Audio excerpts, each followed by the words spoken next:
Hi, I'm Peter Adamson, and you're listening to the History of Philosophy podcast, brought to you with the support of King's College London and the Leverhulme Trust, online at www.historyofphilosophy.net. Today's episode, By the Time I Get to Phoenix, Avicenna on Existence. I can't believe I haven't yet told you about my sister. She's a few years younger than me and also used to study philosophy. But she wanted a more exciting life, and ran off to join the circus. Before long, she became a skilled trapeze artist, and married the bearded lady. After some initial confusion, the marriage was annulled. Her restless spirit led her to quit the circus, though, and she moved into my basement, where she spends most of her time writing the scripts for this podcast, which I pass off as my own. Oh, one other thing you should know about my sister, she doesn't exist. I have never had a sister and, barring some very surprising news, am never going to have one. Yet it seems pretty clear that this sister of mine could exist. Everything I told you about her would be, if not likely, at least possible. Well, apart from the idea that anything could be more exciting than philosophy. It isn't just my trapeze artist, basement-dwelling sister who doesn't exist, but could have. There are an infinity of things that will never exist, even though they apparently could quite easily exist. They needn't be people. Unicorns and centaurs, the fourth of the 5 moons that are orbiting around the Earth, the trophy that my favorite football team Arsenal won in the last 5 years.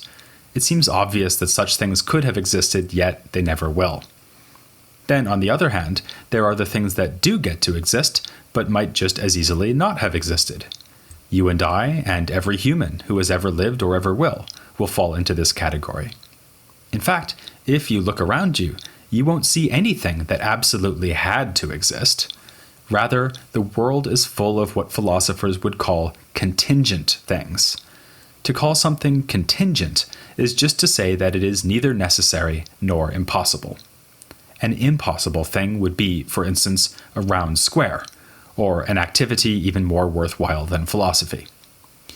And what would a necessary existent be like? Let's set that aside for now. We'll talk about it as soon as my non-existent sister has written the next script. Philosophers referred to necessity, contingency, and impossibility as modal concepts, and to the whole phenomenon as modality, because these are 3 modes that can apply to things or to statements. You might find it strange to think about existing things in this context, and quite a few modern-day philosophers would agree. For them, it would be statements or propositions that are characterized by necessity, contingency, or impossibility.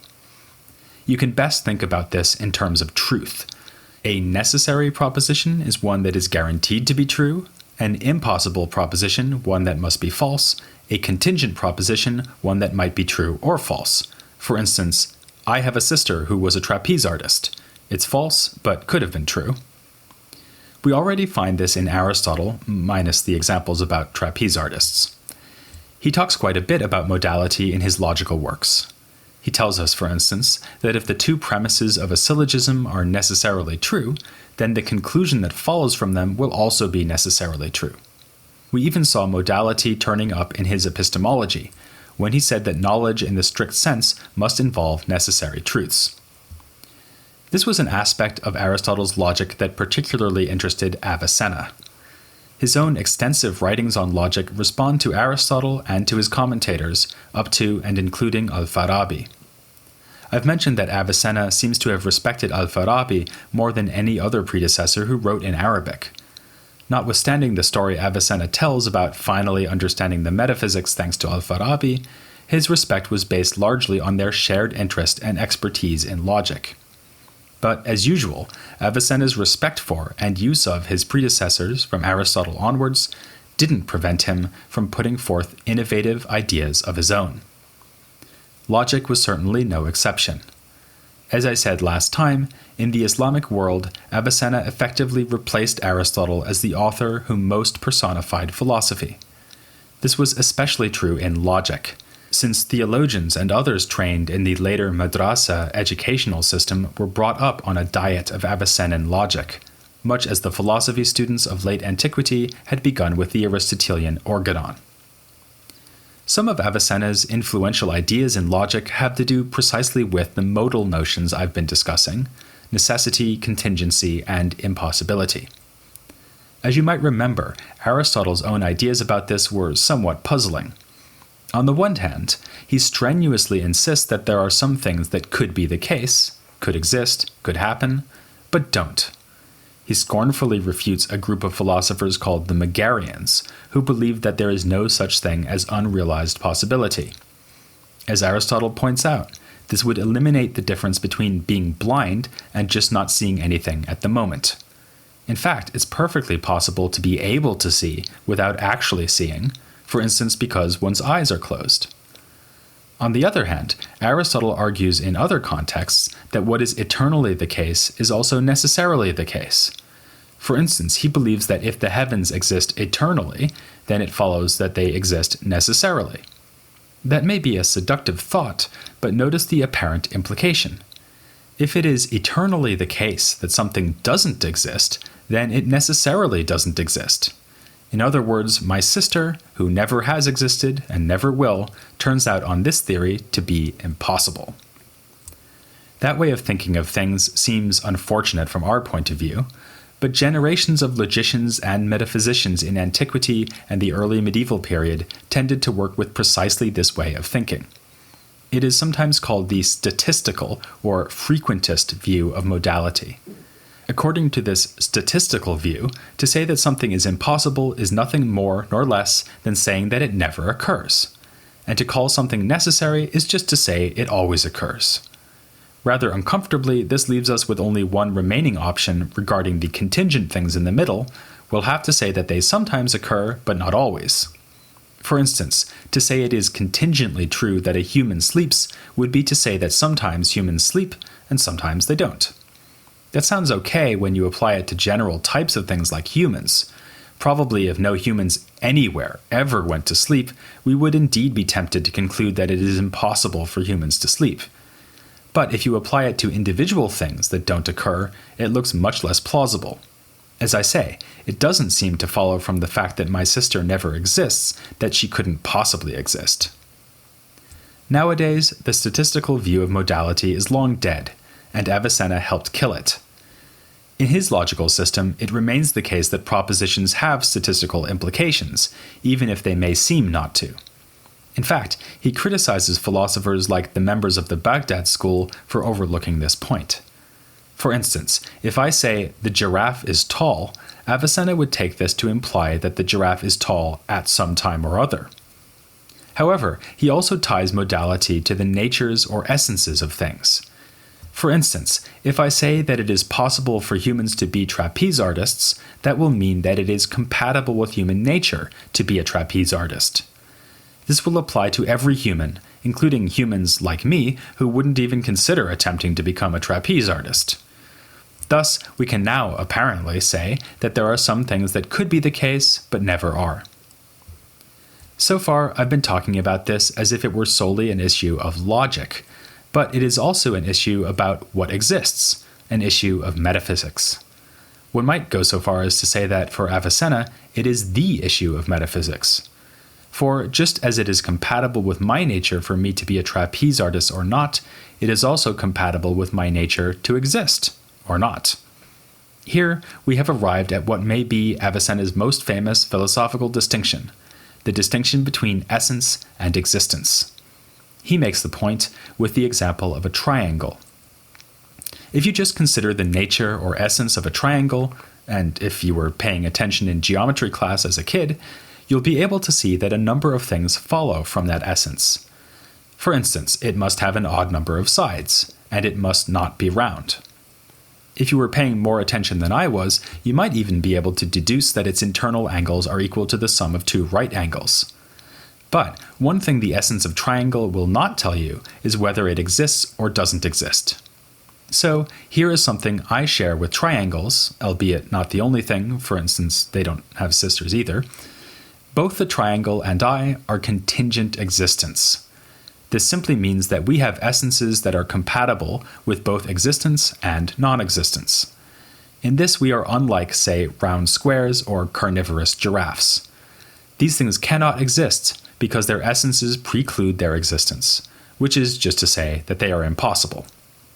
That's pretty obvious with the round square, since its being round will prevent it from being square and vice versa.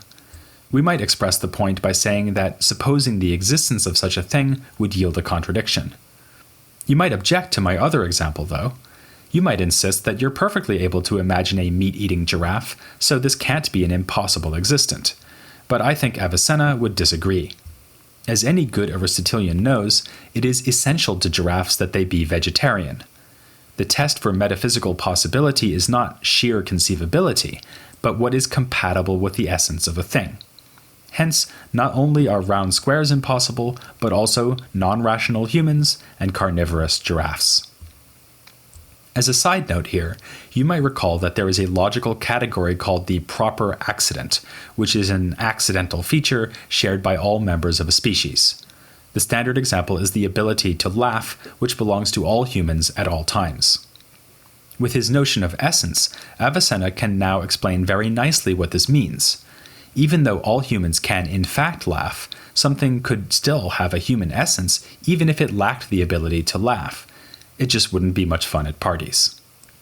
By contrast, rationality is actually part of the human essence, so non-rational humans are genuinely impossible. The upshot of this is that we can envision three kinds of things: existents that are necessary, contingent, and impossible. They have these modal features because of what their essence tells us about whether or not they exist.